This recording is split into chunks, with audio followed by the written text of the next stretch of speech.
The content you're about to hear may be graphic in nature. Listener discretion is advised.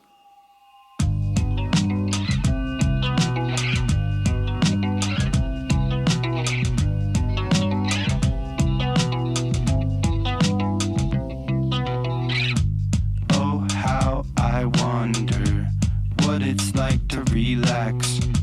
See the sky down under. Hope my plans collapse. Oh, how I'm under the surface of my tears, falling down asunder the meaning of my years.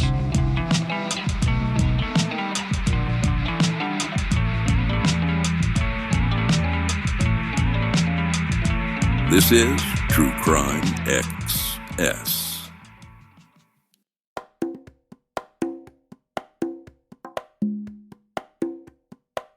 So today, we want to talk about a book that Meg and I just read. It's a pretty cool book. It's an older case, has a lot of interesting elements to it. The book itself is about a 1968 case from Martinsville, Indiana, and it's a murder case. It's the murder of Carol Jenkins.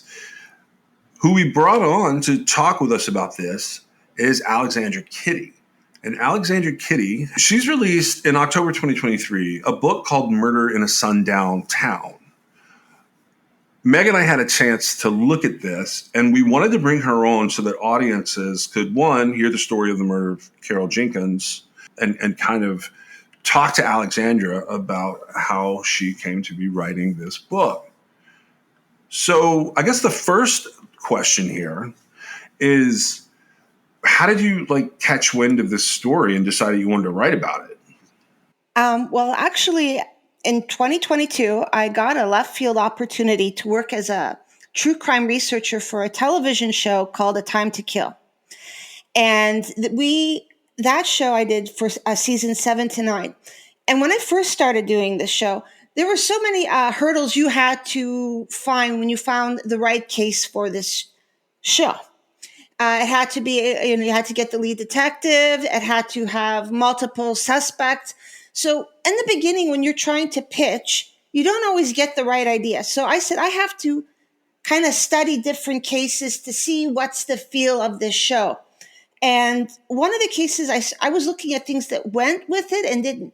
And through this, I basically stumbled on Carol Jenkins' story. And I thought, on the one hand, this would be a perfect story for a show like this. And on the other hand, it completely rebels against the format of the show. So I then started thinking, and this case moved me. So then I started researching on my own. I said, this needs attention of a book. So this is how I started, just trying to figure out a new job. And then I went into a totally different territory. So that's how I came across the case. And I've got to compliment you on something unusual here. You chose, and I assume this is because of how you discovered the case, you chose to frame it, the whole book, from the perspective of how this would all be portrayed in true crime media. And then you sort of set about, as you're telling the story, you're kind of tearing down some of the tropes of the true crime community or the true crime media world, and how those stories are told in sort of print and television and movies versus the reality of what happened. Did you decide on that formula because you were just immersed in that environment? Yes, because when you watch it, because I'm a true crime fan to begin with. So I consume podcasts, shows, books. I'm really into the genre. So when I got the opportunity to write this, you're in a different world. When you're presenting it, you get a lot more information. It's not smooth and flowing. There isn't a narrative. So you look at things and you appreciate. I think I learned to love the genre more when I worked on the other side. So this is how it began with me thinking about, okay, what do I like about this genre? How did this case fit? How did this case not fit? You're actually solving a different kind of mystery of understanding what is the genre, what makes it, so endurable all these decades, and to see how a case like Carol Jenkins plays into it. How did you end up writing on A Time to Kill? I was looking for research work because I'm mostly a book author. And I also teach kintsugi, which is just something totally different. But those jobs are, a labor of love for me. And I thought I need to get back into a grindstone. So I was looking, and I looked on LinkedIn, and they said they were looking for a true crime researcher for a television show. So I said, well, I'm going to put my resume in here. They're never going to call me back. They called me for an interview, and I thought they're never going to hire me. And I got hired. So I got, an interview on Thursday. I worked the following Monday. And it was such an overwhelming experience because putting television episodes together is so intensive. I mean, you're literally going on 24/7. But I had such a love for this job because you learn about different people. You talk to victims' families. You get to talk to the detectives, the prosecutors, and you understand the people who have fallen as people. And you have a new appreciation for people who are involved in this process. And it was a job experience that I have to say was second to none. And I loved every second of it. And yet I would constantly cry because, people never forget their loved ones. Police never forget the families and the murder victims. So it was a very humbling and such an interesting experience at the same time. How many episodes did you end up working on? I worked on 8 episodes over 3 seasons. From that experience, and now did they cover Carol Jenkins' case on the show?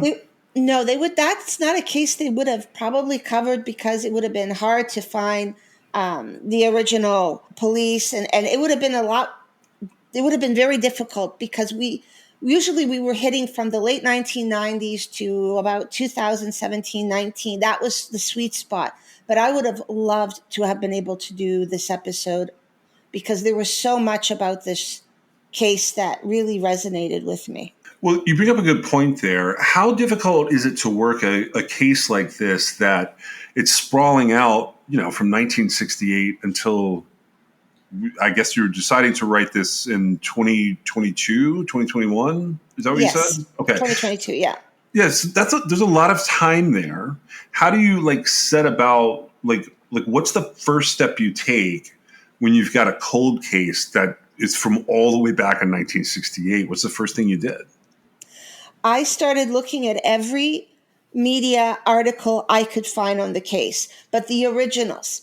And it's interesting when you look at old newspaper reports. They'll tell you where the victim lived, the exact address. They'll tell you the address where the homicide happened. There's so much detail. We always think, well, now we have, cameras and, cell phone cameras and social media that we get a lot of information. And yet we had as much information because you had reporters literally knocking on everybody's door, trying to find out things. So you start reading old newspaper articles, and then you take it from there. You look at whatever you can imagine from police files, court files. You try to find as much as you can. But with an older case like this, it's very difficult because so many people have passed away. And in a way, this is still an ongoing case. So there's a lot of reticence of speaking because there were 2 people and we know of 1. So this is actually a semi-closed case. Right. They have an accomplice that they have not identified, but they have identified one of the actors. And I don't want to spoil that for people who are going to read the book. Following this case all the way into the 2000s, did you get a chance to talk to, because I know it's an older case, did you get a chance to talk to the people that are working it now that have sort of been handed down this case?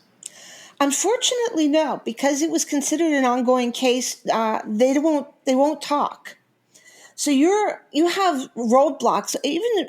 Even modern cases, you'll have some people who will open up, but it's not always. That's why you have so much, for instance, in true crime TV, lead generation, where you have to have more cases than what's going to actually end up on air because things fall apart at the last second. Somebody agrees to talk and then they don't talk. writing true crime books is a lot of the same, even though you can take as long as you want to wait.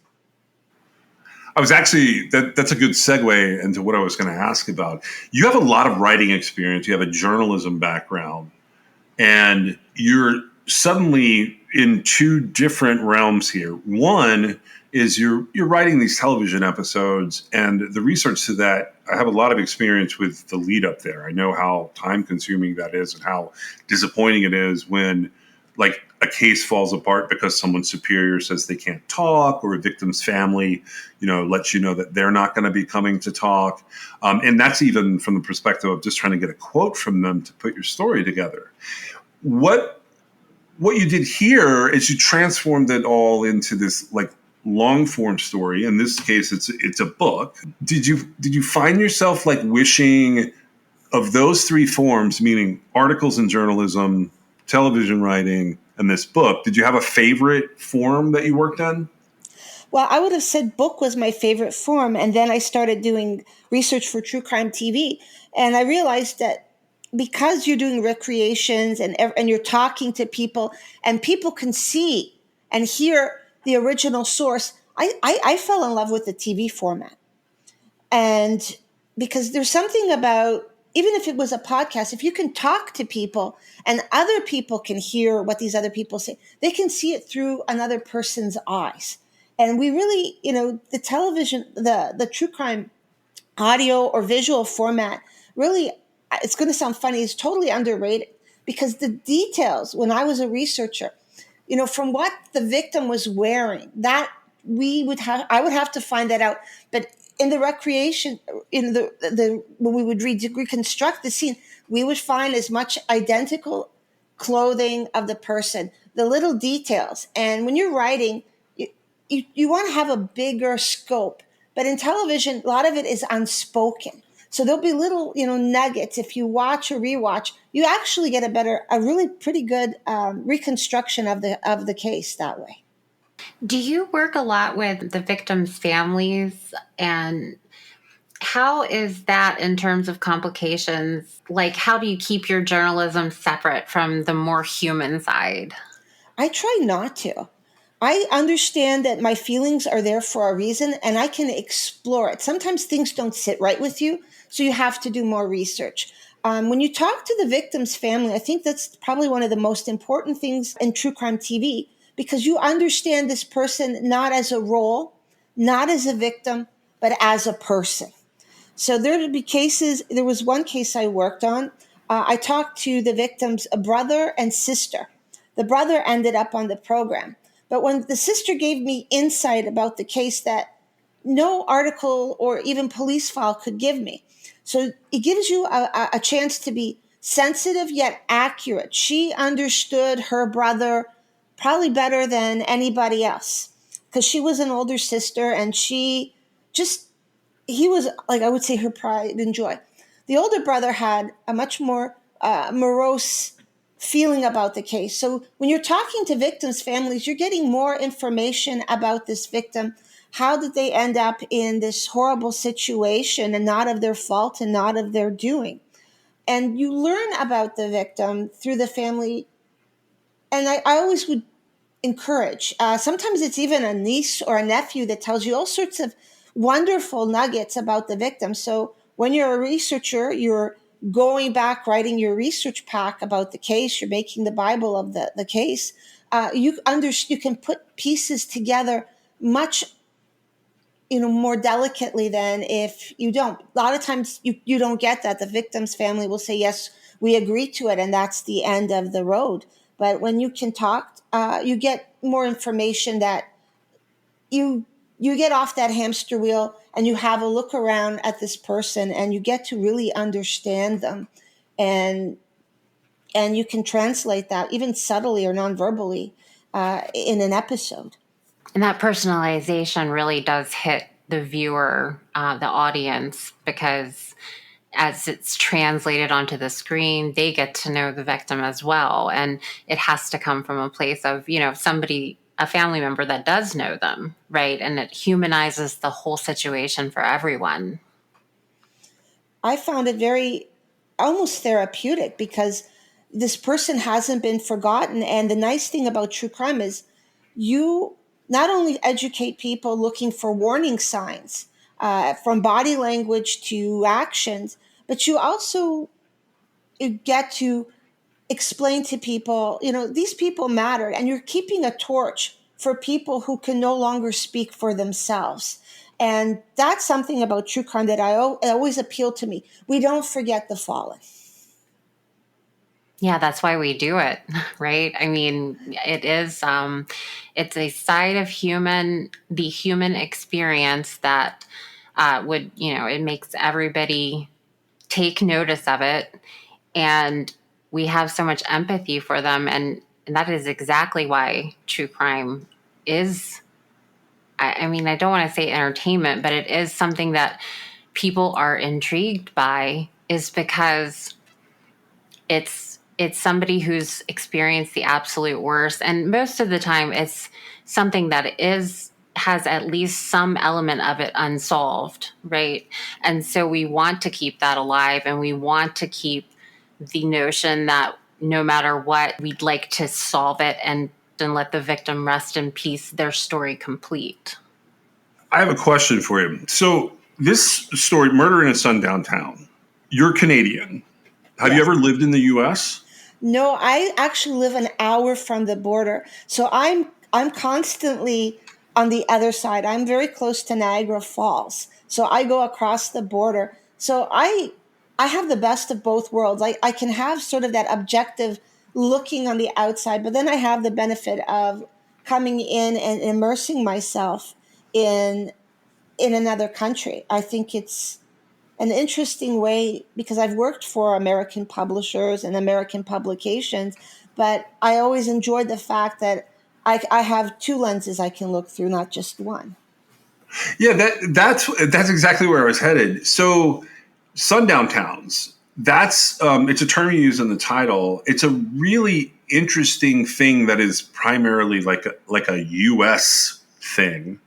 Basically, we spent the middle part of the 20th century with this practice that was like this very strange type of racism and racial segregation, where gray towns or sundowner towns or sundown towns were primarily white neighborhoods and municipalities and small towns where once the sun went down, like it was either a stated known thing that, quote, people of other colors, meaning non-white people, were to either be out of town, like have left, or to be indoors somewhere away from white people. What did you think of that as someone looking at how the U.S. treated people at the time? I have to admit, it shocked me. It shouldn't have. And I thought, you're. But what surprised me even more was the denial, and yet with the denial, things would come out. So, for instance, there was officials in Martinsville were upset that it was called a sundown town. We don't do this. But in the same breath, they were going, well, there were another group of encyclopedia salesmen that came, and they were black, and we told them, oh, better safe than sorry, you should leave. So to me, it was interesting that you had this phenomenon, and yet people who partook in it were not even fully cognizant of what they were doing. So how do you fight something where a person has a blindness to what they're doing, and they say, we don't, and then they do? And the problem with Martinsville was for decades, there was a total denial of this ever being a hate crime or racially based at all.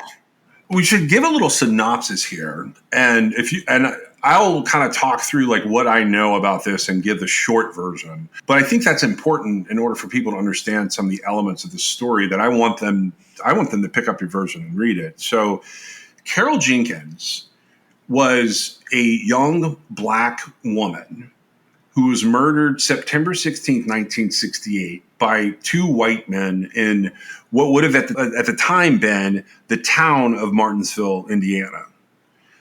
So her murder stays unsolved for like 34, 35 years. and investigators get a tip about one of her killers. This killer was a man who was known like locally to law enforcement. There were some affiliations that he had to the Ku Klux Klan. He does end up being charged in terms of Carol's murder, but he's declared incompetent and he dies pretty quickly after that they have kind of put all the pieces together. Now, for Carol's part, so she grew up in Franklin, Indiana, and her parents were divorced, but she had a stepdad who lived in Rushville, Indiana.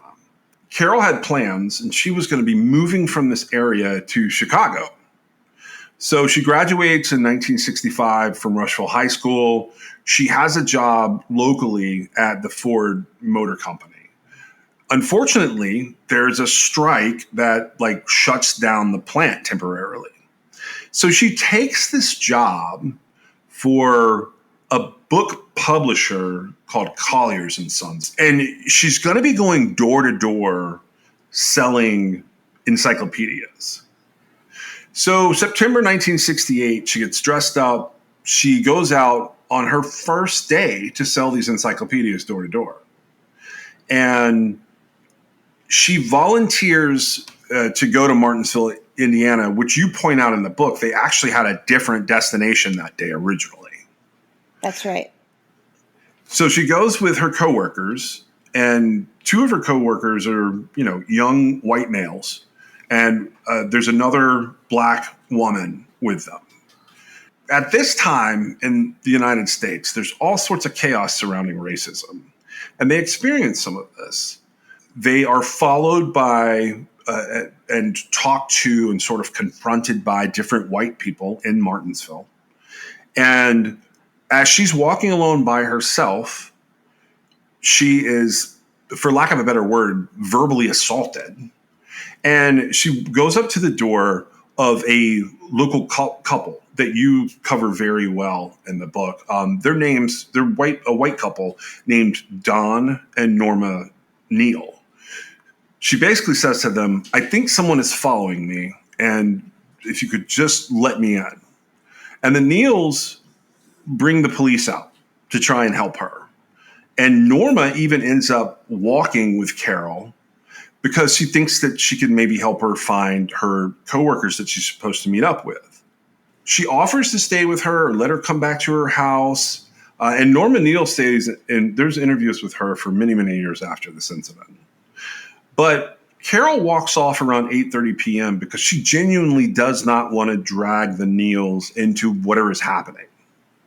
She heads to the rendezvous point where she is supposed to meet her coworkers, and they're all going to go back home to Rushville. We don't know exactly what happened, but while she's standing here waiting, two men get out of their car and they chase her down. And there's a confrontation where her arms are held behind her back, and the other man stabs her a single time with a screwdriver. And they leave her bleeding in the street, and she dies. This case is looked at a number of ways by the media, and you did a really good job of pointing this out. They do everything in their power to avoid linking this back to racism. They basically say that this is some kind of sex crime. How did you feel reading all of that? I was not surprised and shocked at the same time. I mean, there was so many problems with that narrative. I mean, I don't doubt that they had picked on her because she was a 5'3", 110-pound woman.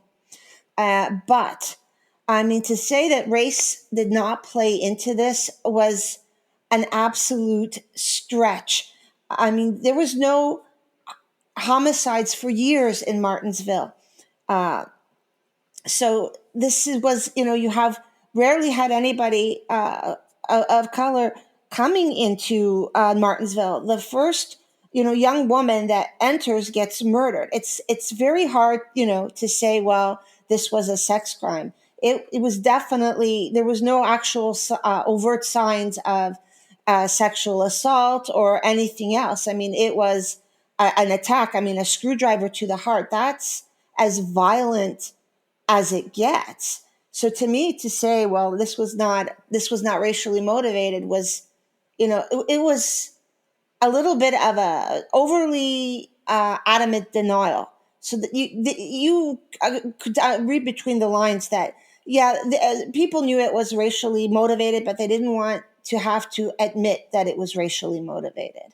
It's almost like it would bring out all of the secrets. So we'll just cover our ass, and then we won't be looked at as being, I don't want to say flat out stupid, because it's worse than that. It's more like ignorant.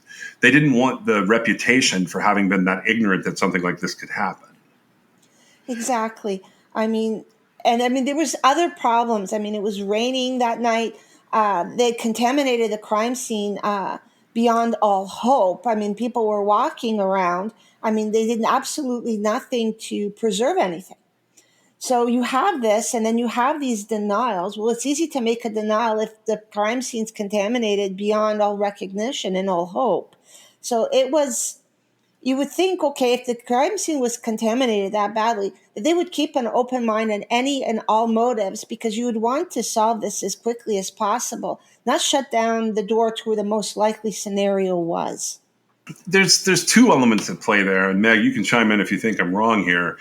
The 1960s were not a great time for smaller police departments to have a grasp of like they would have denied that there was racism because they didn't realize that they were being racist, if that makes sense. Right. And so it's not so much like malfeasance, except, it is malfeasance, but it's like incompetence to the knowledge of it.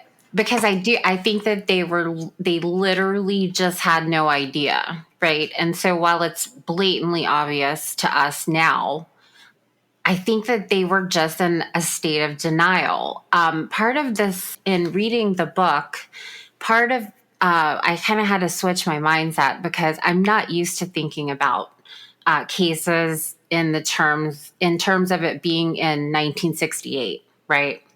And to kind of get there, I actually don't know. I didn't know anything about sundown towns. I don't know much about Indiana, and I'm surprised, because a lot of this racism issues from the time during the civil rights movement, they're geared more towards the South, right? And right. I think that this made me sort of wonder, like, how much more is there, right? Like that maybe just oblivion kept from being in the news. I don't know if that makes sense or not. But so taking that into consideration, that I have to put myself in 1968, it's a whole different world. I don't see any problem, especially now in 2024, in saying that, or even in 2004 or whatever, that yes, this was an atrocious, racially motivated crime, right? None of the people that are sitting in authority now, had anything to do with it. And we learn from mistakes, right? That's like the best thing to do, is acknowledge it. And it made me wonder, why be so defiant that it wasn't. It just didn't really make a whole lot of sense to me, because it seems like the very best thing you can do is acknowledge mistakes were made, especially when they're obvious. But it's almost like pride kept them from doing that. To this day, there are parts of Martinsville that do not acknowledge this crime the way they should. Would you agree with that assessment, Alexandra? Oh, absolutely. There were racial incidents even after. There were sports games where there were racial slurs hurled at outsiders. This town really needed a self-assessment, and there would be outside media outlets such as the New Yorker, metropolitan dailies outside the area, who were saying this is there's a racism problem, and then it was doubling down. Well, no, there isn't.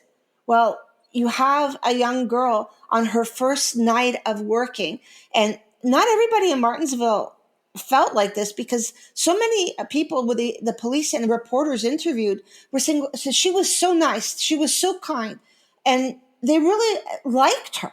So it was, you had as this a racist element within Martinsville that it seemed like other residents were absolutely terrified of them, to the point where they were in denial that this hardcore racist element existed. Do you think, and I'll ask Meg too, do you guys think that it's because they don't know that there's racism going on, or because like they're covering that, or like I can never really tell which town is which. Like in the world, if I look backwards, I can't tell which towns like let it happen and which towns don't know what's happening. Well, I don't think that it can be characterized. I think it happens. I don't think like a town sits down and says, okay, this is the plan. I think it happens. And then when the people in charge ignore it, deny it, that's when it, becomes a problem. I think that everyone would agree that Carol Jenkins' murder was horrendous. There's no question. It was a form of evil that no one should have to experience, right? And because of that, it is possible that, especially all the people that met her that evening and liked her and didn't see a problem, it seemed to be from the accounts that they were aware that it was possible for her to be harassed, right? That's why people who, didn't have a problem with her being there, they weren't racist. They were trying to help her because they must have recognized this young woman could face some issues here. And again, I have to put myself back in 1968. I wasn't alive then. I don't know what it was really like. And so taking that into consideration, we have no idea if more people were like the couple that helped her, or more people were the people who would be more likely to cause a problem. And I do think that if more people are like the couple that helped her, they could honestly be looking beyond the fact that she was a young Black girl and just that she was a young girl who was horrendously murdered. I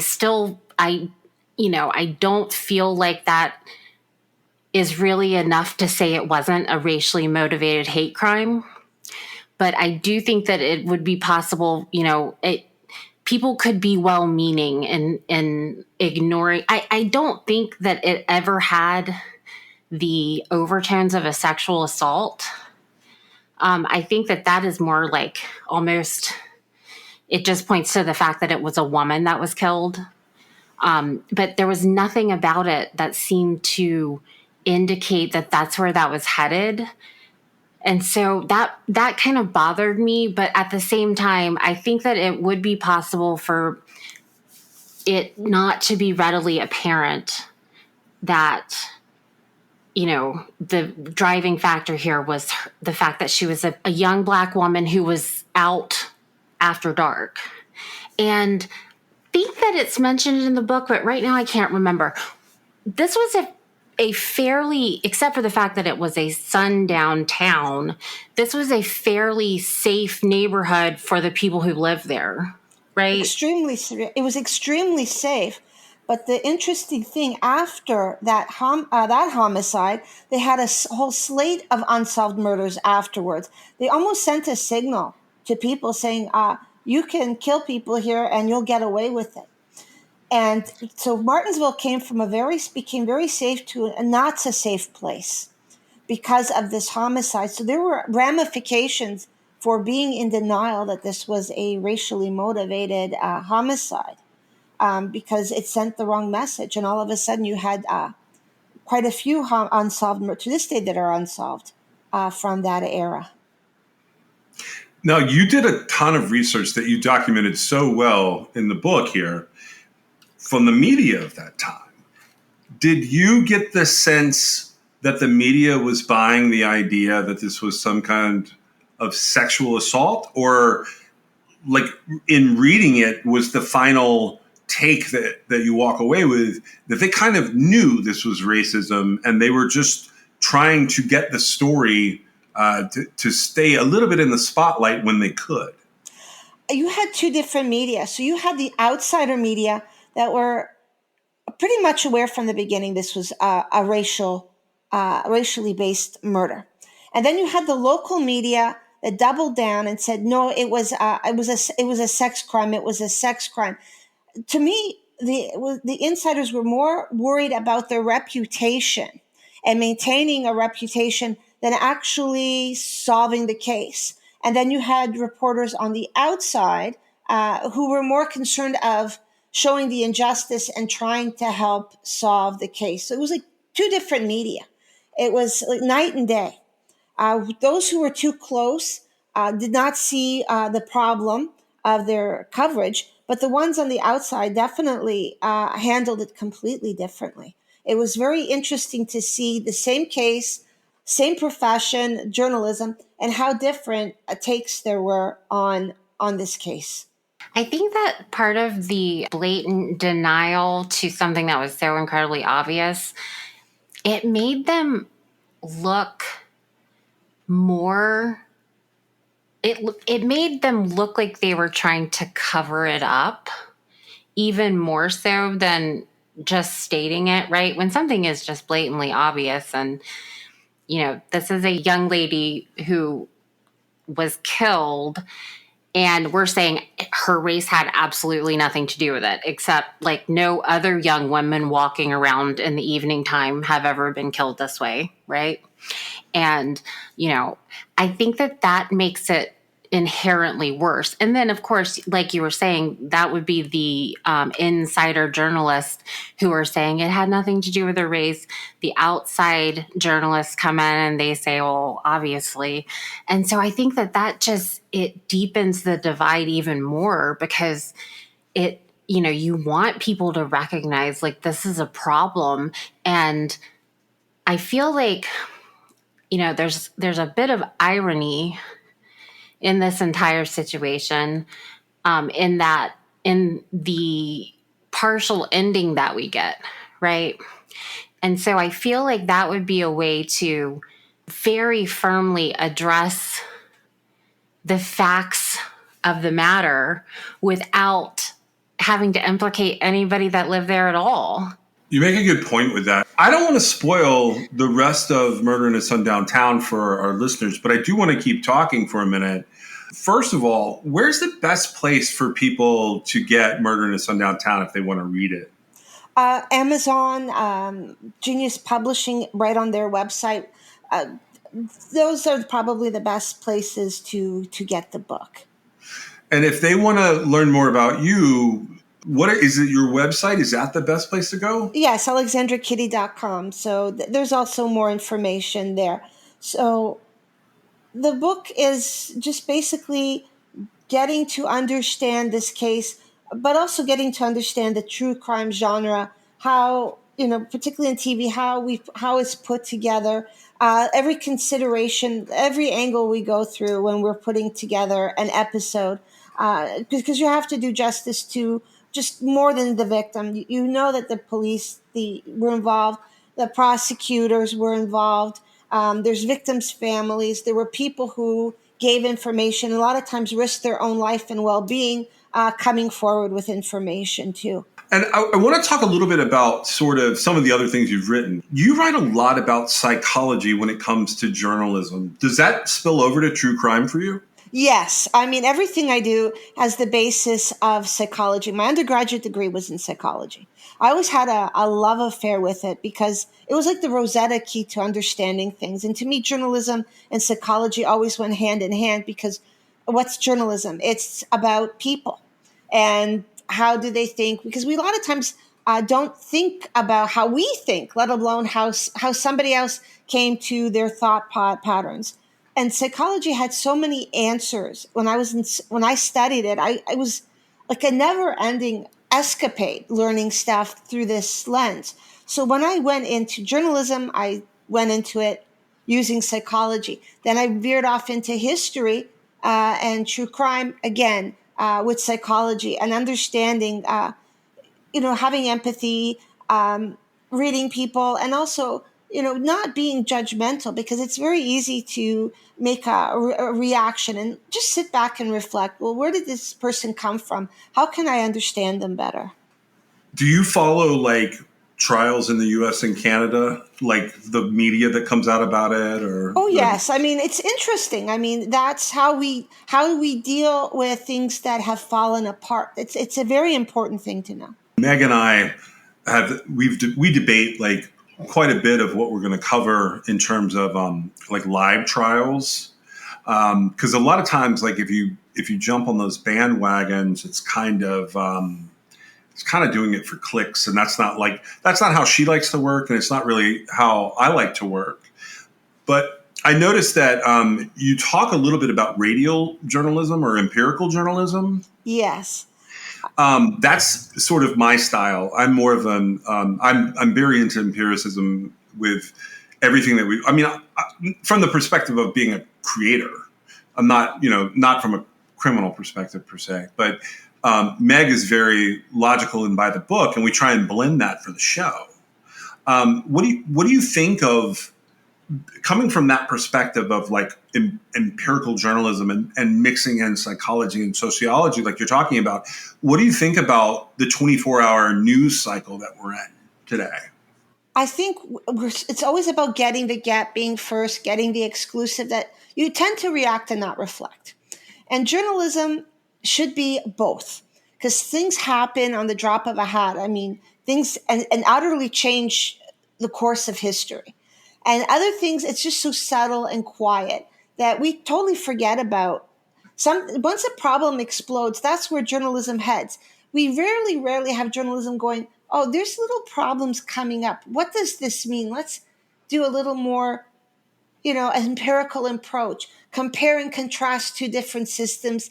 See where things going. A lot of times, we don't appreciate a journalist actually, let's say, maybe wanting to get a job somewhere and actually immerse themselves in that environment, because sometimes it's a boilerplate and we can be very judgmental, not understanding, well, people are under pressure. And when you're under pressure, your brain functions in a certain way. So what's happening? So I think journalism is under attack, but I also think that there's so much and so many different avenues journalism can take to totally reinvent themselves.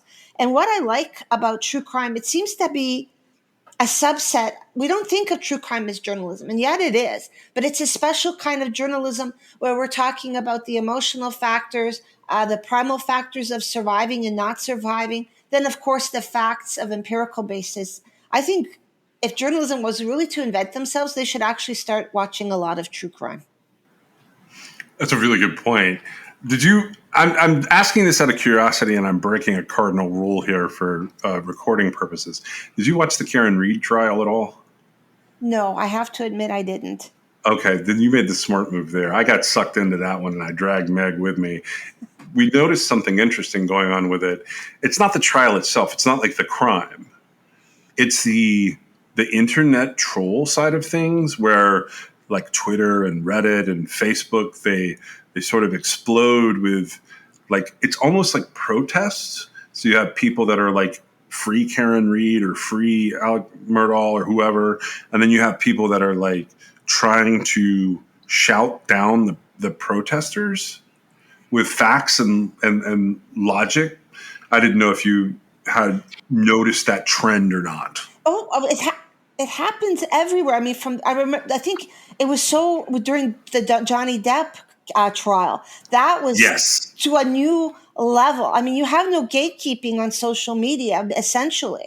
So you have factions. It's almost these tribal factions.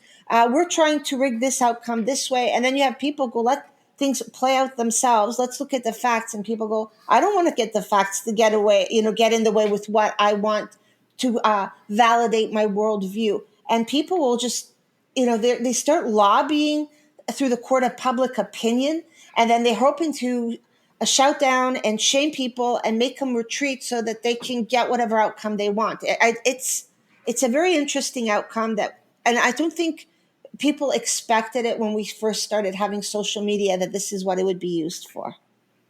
Yeah, we can't have nice things. Meg, No. I think you got interrupted there. What were you gonna? Oh no. Well, I was just gonna say that you're exactly right with especially with the Karen Reed trial. So I don't know if you know anything about it. Karen Reed was on trial for second-degree murder and some lesser included charges with regard to the death of her boyfriend, John O'Keefe, who was a Boston police officer. And it caught my attention, well, because John sent me a link, and then just sort of looking into it, Law and Crime covered it, like, gavel to gavel coverage or whatever, where they played the entire trial every day. And there was a parade of people wearing pink, cheering this defendant on in a parade-like fashion as she walked court every morning. And it was driven by social media. It was one of the most mind-breaking situations that I've ever seen in my life. I was actually amazed and appalled at the same time, because I didn't think it was really real. And then obviously, this is like way off track for this interview, but it made me realize how exploitative, I don't even know what to call them, people who want to take a narrative and spin it in a direction that they're guiding, how exploitative they can be of people who are they're able to be influenced by it. I don't know. It's literally influencers spinning their influence among their followers. It's sort of the tribal thing, but so what Alexandra was saying is they split, they go tribes out, but what you're recognizing is sort of false prophets within the tribes. I have seen people, and it's not just the Karen Reed case. There's lots of cases. There are certain inalienable facts of cases, right? And I actually don't know so much about the Canadian justice system, but here the prosecution has to prove their case beyond a reasonable doubt to a jury. A defendant, in theory, is presumed innocent until proven guilty, and that all takes place in a courtroom, and a jury of their peers decide that. And there's a stark difference between a defendant being innocent and a defense team putting on a defense, right?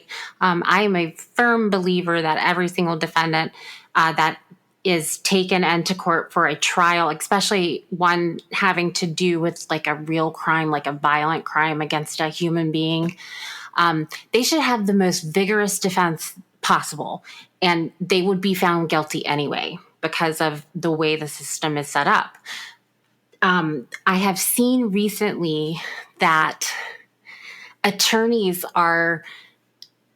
they're plugging in these holes where they can exploit like their defense strategy to the detriment of the system. I mean, ultimately it could cause like a really big problem if it were to become this like out of control thing. But they, instead of just putting on a defense strategy, making sure their client gets the best defense possible, they're actually lobbying towards this, oh, my client is innocent, when that's not the case at all, right?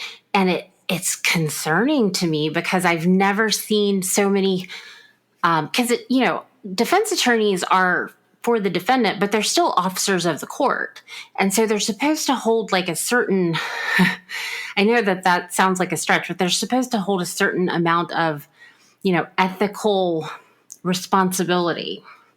And I've seen it really blown out of proportion here recently in a way that I didn't think it would be possible to see. Canada's legal system on the internet? Like, can you watch trials of that? We have coverage, but we don't have it like the United States. I mean, for instance, you can't interview jurors after a trial like the way you can in the United States. So You say you can't? Like, No. they're not allowed to? No. So like we don't have televised. We'll have reporters in the courtroom, more old, but it's not the same. I think the U.S. System is much more transparent.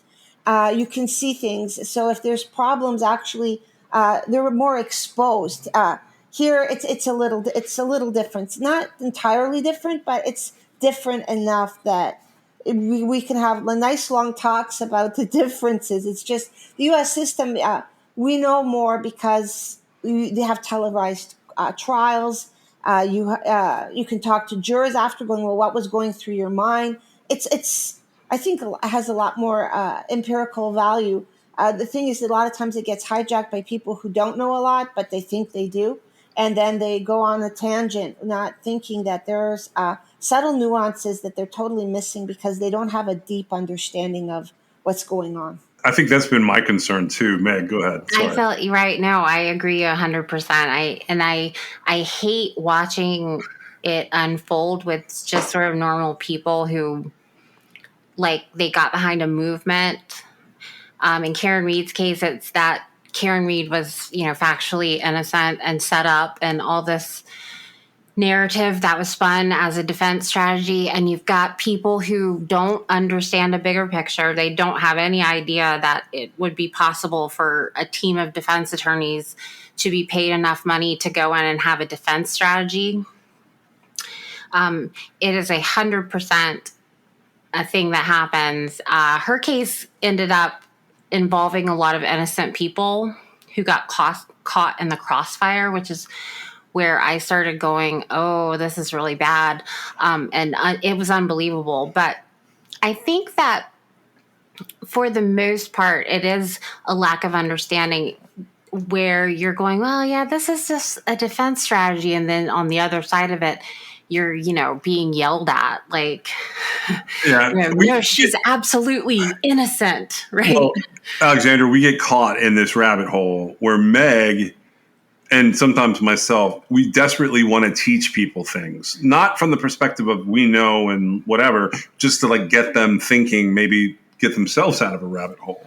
I think that's extremely important. That's also why I write the books that I do, because we take so much for granted that we don't see the forest from the trees, so to speak. And it can be very frustrating when you have deep knowledge and then you see it being totally distorted into something that doesn't resemble it at all.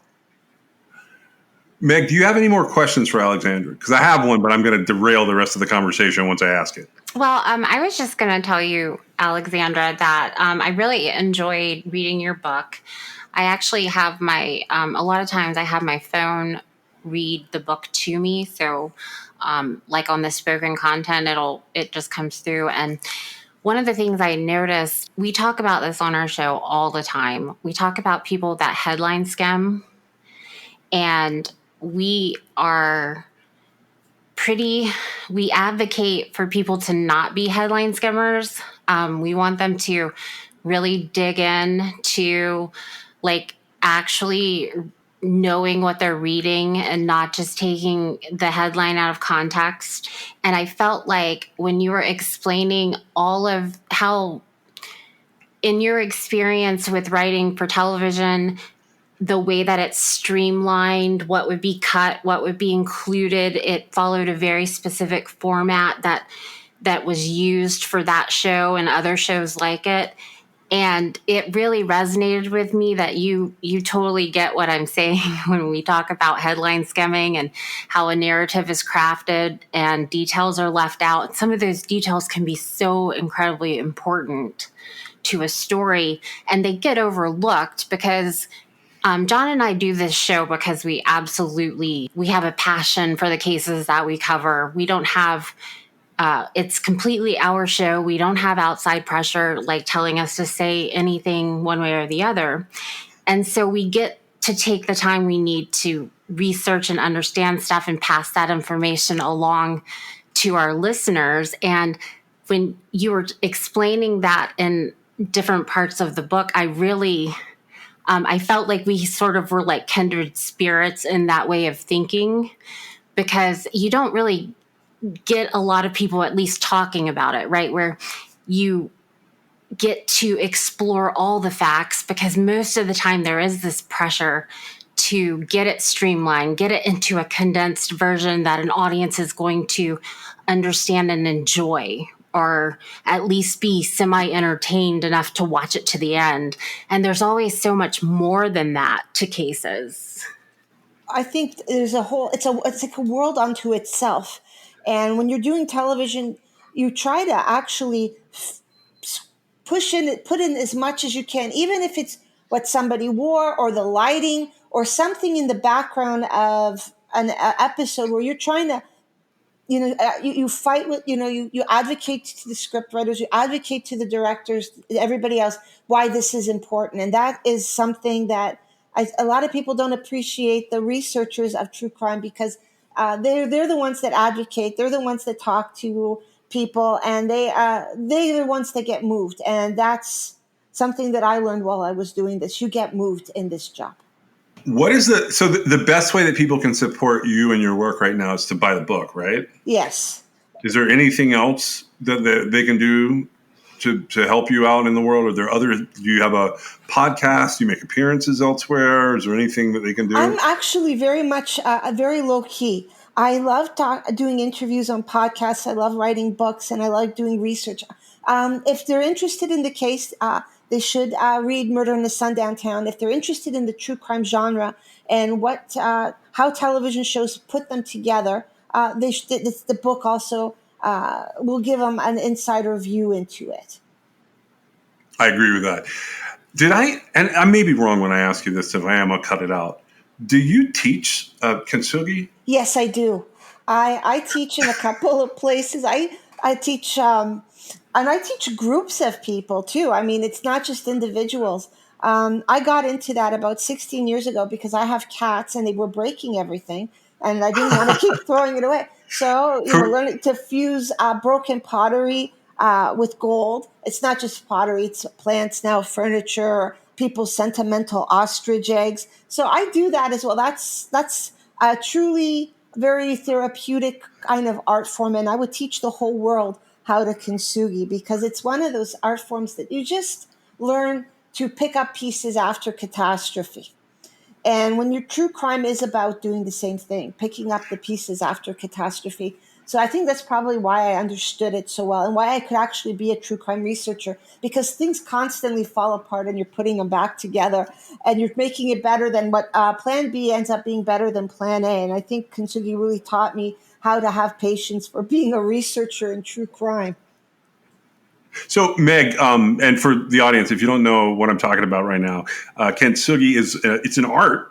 It's a Japanese traditional art, and the idea is that you take breakage or chipping or the need to repair something, you treat it as part of the history of an object. Rather than covering it up, you make it beautiful.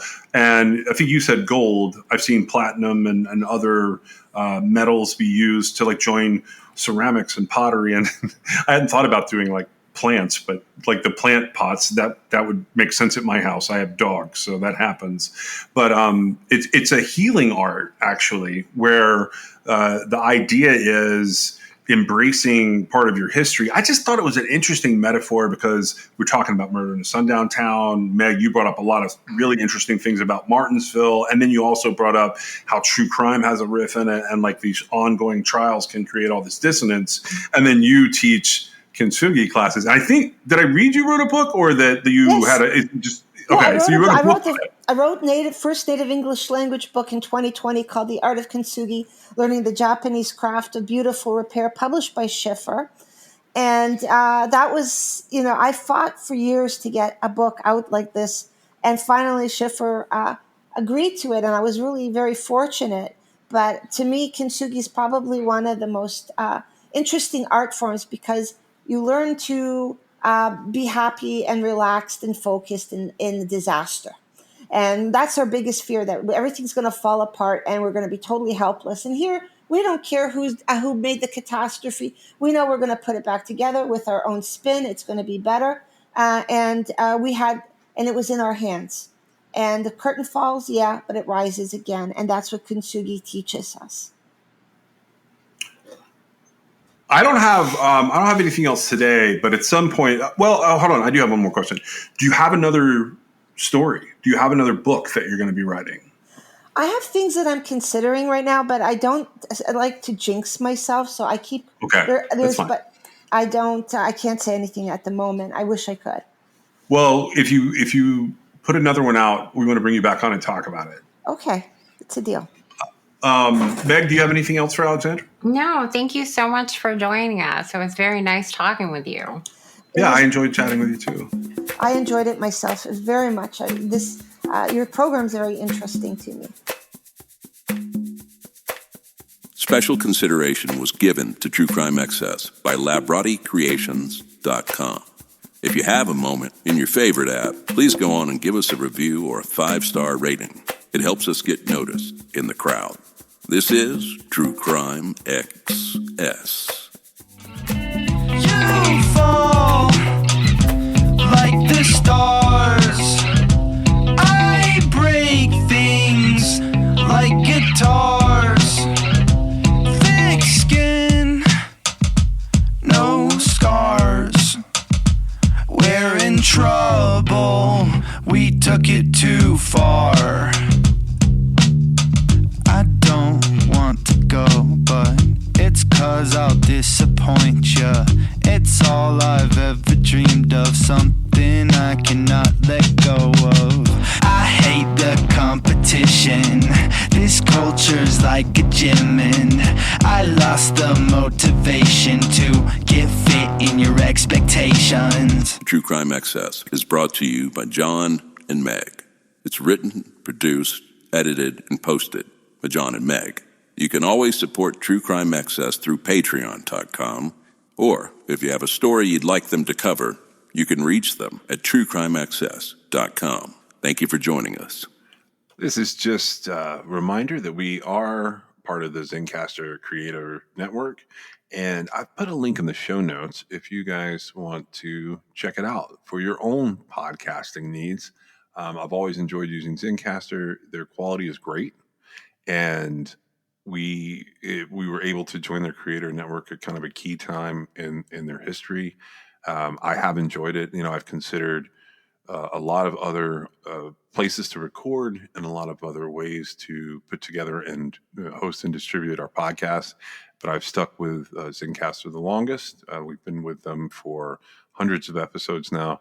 And I'm putting a link in the show notes where you can check out what they have to offer and see if it's something you would want to use.